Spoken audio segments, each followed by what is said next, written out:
Marseille, the south of France. It's so nice to be here.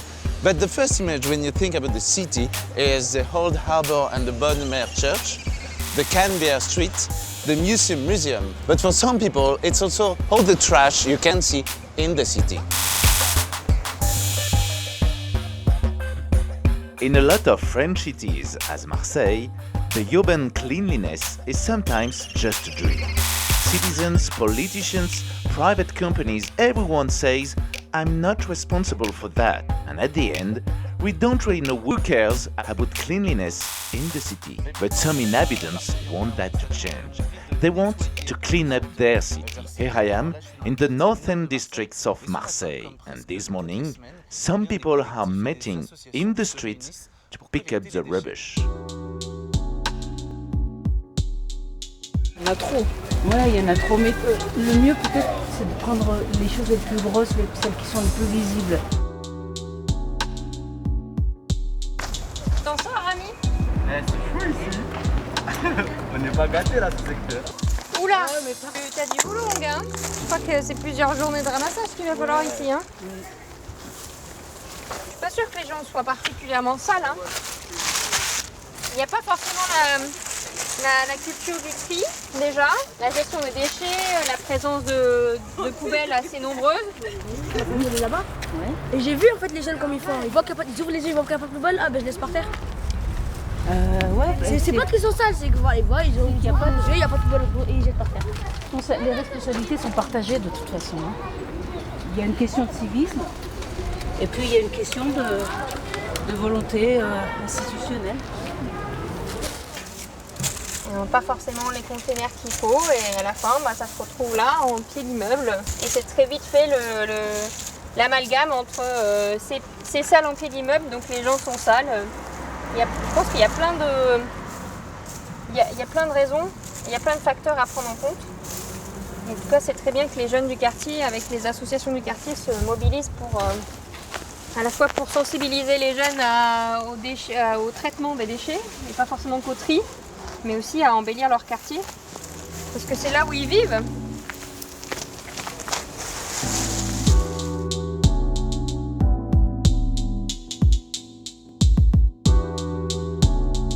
Là, ça fait à peu près 1 heure. Ouais, ça fait à peu près 3/4 d'heure, 1 heure qu'on a commencé. Là, il y a le carton, il y a du plastique. Des fois, par exemple, on se dit ah non, c'est pas grave et tout, mais après, finalement, quand on se rend compte, un petit déchet plus un petit déchet, ça fait un très gros déchet.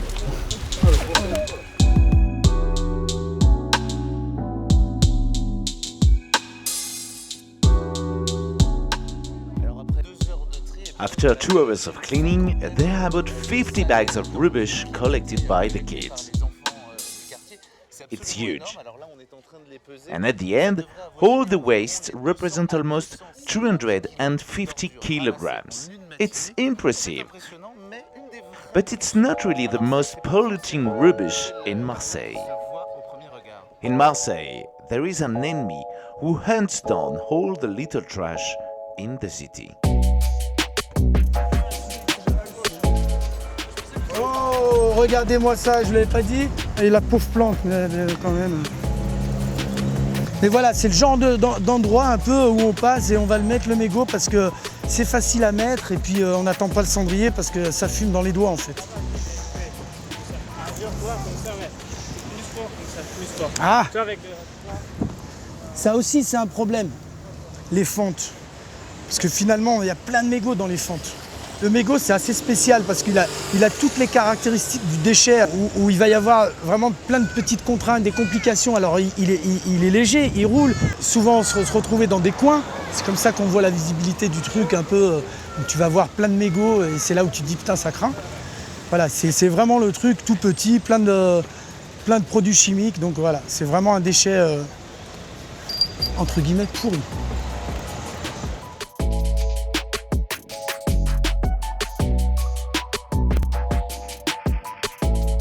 J'en ai fait un peu une affaire personnelle parce que j'ai eu beaucoup de choses qui m'ont fait comprendre le danger du mégot en fait. Et puis à la fin, bah, voilà, je m'y suis mis tout doucement. À la plage aussi, quand j'allais avec mon fils, voilà, ça me faisait chier d'être dans un endroit où il y a plein de mégots. Donc je nettoyais avant et puis souvent je nettoyais après aussi. Nous, on estime à peu près à 100 000 mégots qui tombent toutes les heures par terre. C'est l'équivalent de 30 kilos à peu près. C'est à peu près ça. Et bien sûr, il y en a une grande partie qui va finir en mer, une autre partie qui va stagner, mais qui va aussi polluer. Donc c'est un ici, un là-bas, un là-bas, un là-bas. À la fin, quand ils se rejoignent tous au même endroit, la mer, bah, c'est un vrai impact, quoi. The Mediterranean Sea is the dustbin of Europe, the most polluted sea on this continent. In terms of plastic, the Mediterranean is even more polluted than the plastic continent of the North Pacific. And according to the WWF, the concentration of plastic in the Mediterranean Sea is 4 times higher than the concentration of the plastic continent. Bottles, packaging, fishing nets, ropes, and cigarette butts, all of this is plastic. According to Ifremer, every year, 200,000 tons of plastic waste are discharged into the sea.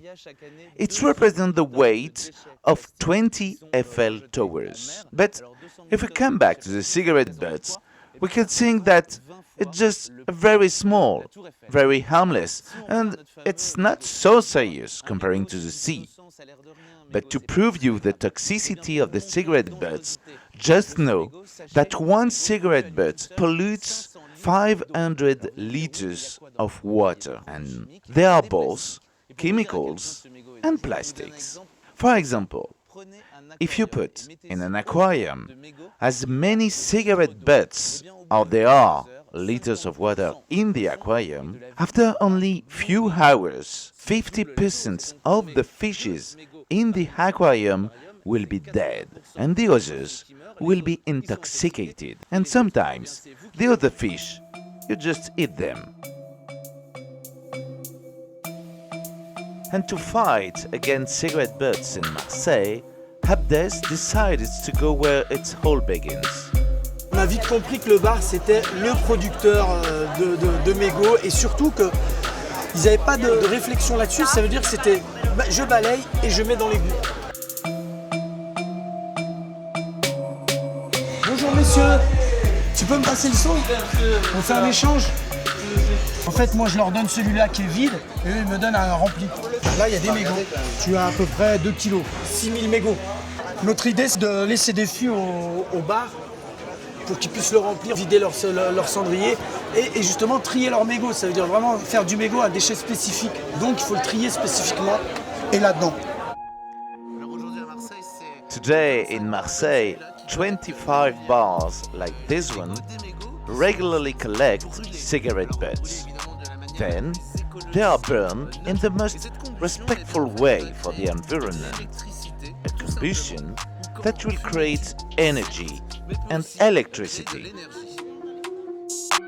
Moi, je suis content de faire ça parce que je sais qu'au moins je fais quelque chose pour que mon enfant il vive dans un monde meilleur. Mais je fais ma petite part. Après, je dis pas que je fais une grosse part, non, pas du tout, je fais ma petite part. Et je pense que si quelqu'un à son niveau, il s'arrête, il ramasse un papier, il le met à la poubelle, il est aussi bien que moi. Il n'y a pas de... Je pense que si on dépasse une barre, après tout le monde est pareil finalement. T'as beau ramasser 1000 mégots ou un, c'est pareil, c'est l'énergie que tu mets là-dedans en fait. Après, que tu ramasses un papier par jour ou 1000, c'est pareil. Mais voilà, c'est intéressant. C'est intéressant de se dire que tu travailles pour le futur, pour le bien-être du futur, pour quelque chose qui va évoluer dans le bon sens. Finalement, on est tous des écolos, autrement on serait trop con de se dire qu'il y a des gens qui sont écolos et d'autres non. Ah non, on doit tous l'être. Si on a des enfants, si on a des gens qu'on aime, ben, on doit être écolo parce que c'est notre environnement finalement. Donc voilà, moi je suis content de faire ça parce que je sais qu'au moins je fais quelque chose pour que mon enfant il vive dans un monde meilleur. In 2019, 1 ton of cigarette butts was collected. It's a little hope for the sea, but it's also green electricity for the city.